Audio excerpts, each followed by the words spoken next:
আসেন। হ্যালো বাচ্চারা, আমি হলাম লজ্জাবতী, কিন্তু আমি একদম লজ্জা পাই না খেতে। আমি সবাইকে কাঁচা খেয়ে নিই, একদম তাজা তাজা।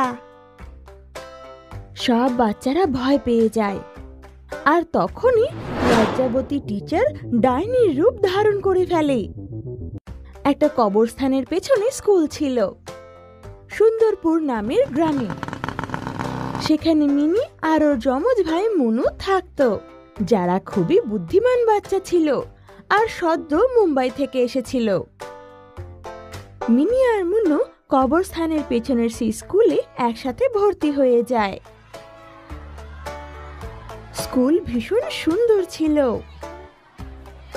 আর স্কুলের সাথে একটা বিশাল বড় মাঠ ছিল, যেখানে বাচ্চারা আরাম করে খেলতে পারত।